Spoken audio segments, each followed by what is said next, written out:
पूर्ति में परिवर्तन। पूर्ति में परिवर्तन का अर्थ बताते हुए पूर्ति में विस्तार एवं संकुचन तथा पूर्ति में वृद्धि और कमी का उल्लेख कीजिए। जैसा कि पहले हम पढ़ चुके हैं, पूर्ति का नियम यदि अन्य बातें समान रहें, अदर थिंग्स बीइंग इक्वल, तभी लागू होता है। अन्य वस्तुओं के मूल्य, prices of the other commodities, उदाहरण के लिए यदि अन्य वस्तुओं की कीमतों में तो वृद्धि हो जाती है, परंतु जिस वस्तु के ऊपर हम विचार कर रहे हैं, जो विचाराधीन वस्तु है, price of the commodity under consideration, वो पहले जैसी ही बनी रहती है, तो उत्पादक उस वस्तु का उत्पादन करके अधिक लाभ प्राप्त करेगा जिसका मूल्य बढ़ा था। इसका परिणाम यह होगा कि जिस वस्तु का मूल्य पहले के बराबर आ चुका हुआ है, उसकी पूर्ति कम हो जाएगी। नंबर 2, उत्पादन तकनीक या प्रोडक्शन टेक्निक। यदि विचाराधीन वस्तु की उत्पादन तकनीक और अधिक आधुनिक और ज्यादा मॉडर्न अपना ली गई है, तो उसको अपनाने के कारण उत्पादन लागत कम हो जाती है, क्योंकि नई टेक्निक जो है वो जल्दी प्रोडक्शन करती है। तो अन्य वस्तुओं की उत्पादन लागत में कोई परिवर्तन ना होने के कारण उनकी उचित मात्रा या उनकी अधिक मात्रा को बेचने में सफल हो जाएगा एक उत्पादक, जिसके कारण पूर्ति वक्र पहली वाली स्थिति में से परिवर्तित हो जाएगा। नंबर 3, उत्पादन साधनों की कीमतें, prices of factors of production. यदि विचाराधीन वस्तु की कीमत बढ़ जाए, अर्थात उस वस्तु का उत्पादन करने वाले साधनों की कीमतों में वृद्धि हो जाए, यानी जिन उत्पत्ति के साधनों के साथ में हम उत्पादन कर रहे हैं, उन उत्पत्ति के साधनों में और जो विचाराधीन वस्तु है, उस विचाराधीन वस्तु की कीमत बढ़ जाती है, तो उस वस्तु का उत्पादन करने वाले साधनों की कीमतों में भी वृद्धि हो जाएगी और परिणाम स्वरूप वस्तु की कीमत भी बढ़ जाएगी। इस स्थिति के अंदर वस्तु की पूर्ति कम हो जाएगी, जिसके परिणाम स्वरूप पूर्ति वक्र फिर परिवर्तित हो जाएगा। नंबर 4, भविष्य की संभावनाएं, फ्यूचर एक्सपेक्टेशंस।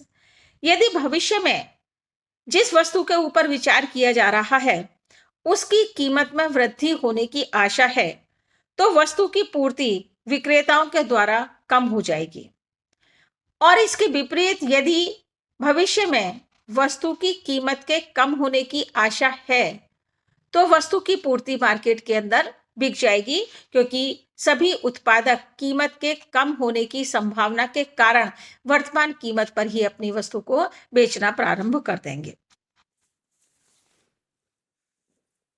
रेखा चित्र के माध्यम से हमें पूर्ति में होने वाला परिवर्तन साफ स्पष्ट हो रहा है कि पूर्ति में वृद्धि होने पर पूर्ति वक्र अपनी पहली स्थिति, यानी उसकी जो ओरिजिनल पोजीशन है, को छोड़कर दाईं ओर चला जाता है।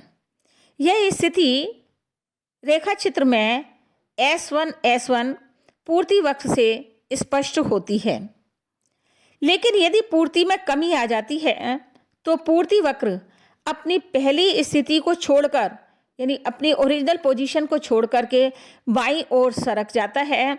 यानी कि पूर्ति में कमी होने पर जब पूर्ति वक्र है अपनी पहली स्थिति को छोड़ करके कहाँ चला गया, बाईं ओर की तरफ सरक जाता है, यानी कि ऊपर की तरफ चला गया और वो S1 की पोजीशन को ले लेता है। पूर्ति में वृद्धि तथा पूर्ति में विस्तार, increase in supply and expansion of supply. पूर्ति में वृद्धि एवं पूर्ति में विस्तार दोनों की अलग अलग व्याख्या होगी। नंबर 1, पूर्ति में वृद्धि, इंक्रीज इन सप्लाई। इसके अंतर्गत 2 स्थितियां हो सकती हैं।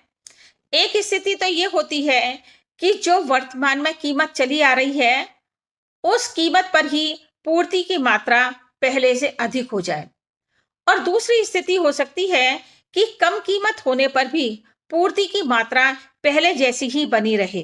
तो यह पूर्ति में वृद्धि, क्योंकि वस्तु की कीमत में तो परिवर्तन हुआ, कीमत घटी है, लेकिन वस्तु की सप्लाई वैसी की ही वैसी बनी हुई है। इस कारण पूर्ति वक्र भी अपनी स्थिति से परिवर्तित हो जाता है। दूसरे शब्दों में ऐसे भी कह सकते हैं, उसी कीमत पर अधिक मात्रा को बेचना तथा कम कीमत पर उतनी ही मात्रा को बेचना, ये पूर्ति में परिवर्तन को दर्शाता है। इस स्थिति को रेखा चित्र के माध्यम से स्पष्ट किया जा सकता है। इस रेखा चित्र में पहला पूर्ति वक्र SS है तथा नया पूर्ति वक्र S1 है। इस दूसरे पूर्ति वक्र को बिंदु रेखा, जो डॉटेड लाइन बनाई है, से प्रदर्शित किया गया है। OP कीमत तथा OQ वस्तु की पूर्ति है, लेकिन जब परिवर्तन आता है तब उसी यानी पहली वाली कीमत पर ही OQ1 पूर्ति की मात्रा हो जाती है, लेकिन जब कीमत घटती है अर्थात OP से OP1 हो जाने पर भी पूर्ति पहली जितनी ही OQ के बराबर बनी रहती है। बिंदु रेखा S1 पूर्ति में वृद्धि को दिखाता है। दूसरा, पूर्ति में वृद्धि होने के कारण क्या होते हैं? ऐसी स्थिति के अंतर्गत जबकि वस्तु की कीमत कम हुई तब भी पूर्ति उतनी ही बनी हुई है, और जब वस्तु की कीमत में वृद्धि हुई है तब भी पूर्ति वैसी ही बनी हुई है या उससे ज्यादा हो गई है। तो इसके कारण क्या होते हैं? पूर्ति में वृद्धि के कारण क्या हुए? Causes for increasing supply. एक तो यह हो सकता है कि आधुनिक तकनीकी प्रणाली का प्रयोग किया गया हो, जिसके कारण लागत कम हो गई। सामान्य प्राकृतिक स्थितियों का बना रहना है। उत्पत्ति के साधनों की कीमतें में कमी हुई है। यातायात के साधनों में, ट्रांसपोर्ट में इंप्रूवमेंट हुए, सुधार हुआ है, और उद्योग तथा फर्मों की संख्या में वृद्धि हुई है। इन पूर्ति वक्र परिवर्तित हो जाता है। दूसरा आता है पूर्ति में विस्तार, एक्सपेंशन ऑफ सप्लाई। जब कभी कीमत के बढ़ने के साथ साथ पूर्ति भी बढ़ती जाती है, जब कभी कीमत भी बढ़ी है और पूर्ति भी बढ़ी है, यानी दोनों में पॉजिटिव रिलेशनशिप हो गई कि जब वस्तु की कीमत में वृद्धि हुई और कीमत में वृद्धि के साथ साथ पूर्ति में भी विस्तार हो जाता है।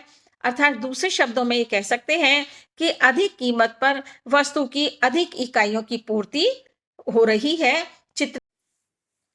इस चित्र में OP कीमत होने पर वस्तु OQ की पूर्ति उपलब्ध है, लेकिन कीमत के बढ़ने पर अर्थात OP1 होने पर पूर्ति की मात्रा भी बढ़कर OQ1 हो जाती है।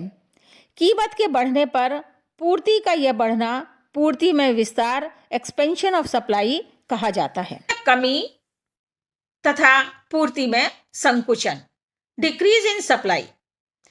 इसको दो भागों में विभाजित किया जा सकता है। पूर्ति में कमी तथा पूर्ति में संकुचन, decrease in supply and contraction of supply. इसका दो भागों में विभाजन करके अध्ययन करेंगे। पूर्ति में कमी क्या है और पूर्ति में संकुचन क्या है। पूर्ति में कमी, डिक्रीज इन सप्लाई, जैसा कि मालूम पड़ता है कि पूर्ति की कमी और पूर्ति की वृद्धि दोनों में अपोजिट रिलेशनशिप होती है। पहली स्थिति, पहली कीमत पर यानी जो कीमत चली आ रही है उसी कीमत के ऊपर पूर्ति की मात्रा पहले से कम हो जाए। दूसरी स्थिति, कीमत के अधिक होने पर भी पूर्ति की मात्रा पहले के बराबर ही बनी रहे, तब यह स्थिति पूर्ति में कमी की स्थिति कहलाती है।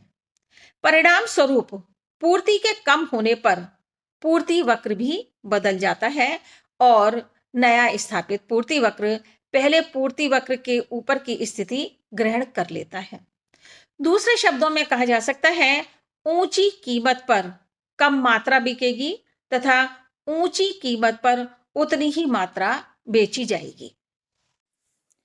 इस चित्र से स्पष्ट है कि पहला पूर्ति वक्र SS द्वारा दिखाया है तथा नया पूर्ति वक्र को S1 से दर्शाया गया है। S1 लाइन डॉटेड लाइन है।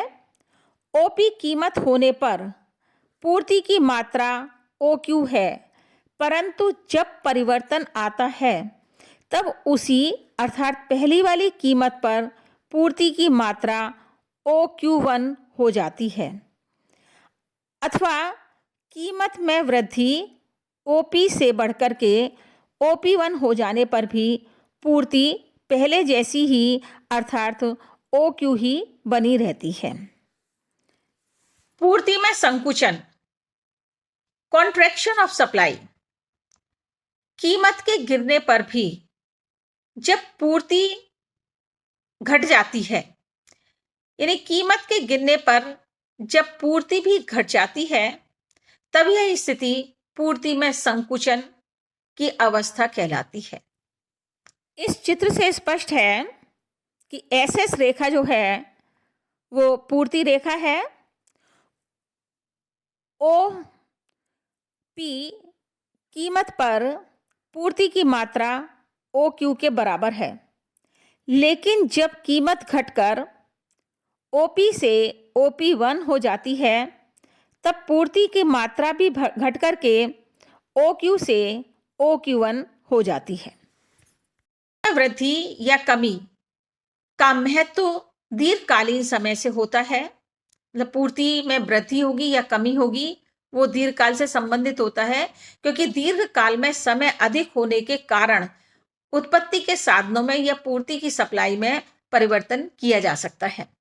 क्योंकि दीर्घकाल का समय है जिसमें उत्पत्ति के जो साधन हैं या पूर्ति के साधन स्थिर ना रह करके परिवर्तनशील हो जाते हैं, क्योंकि समय की अधिकता होती है। पूर्ति में विस्तार अथवा संकुचन का महत्व अल्पकालीन समय से होता है। अल्पकाल का, जैसे कि अल्पकाल हमको समझ में आ रहा है कि अल्पकाल का मतलब इसमें समय की कमी होती है, जिसके कारण उत्पत्ति के साधनों में परिवर्तन नहीं किया जा सकता और समय कम होने के कारण उत्पत्ति के साधन स्थिर बनी रहती हैं, केवल कीमत में ही परिवर्तन संभव होता है।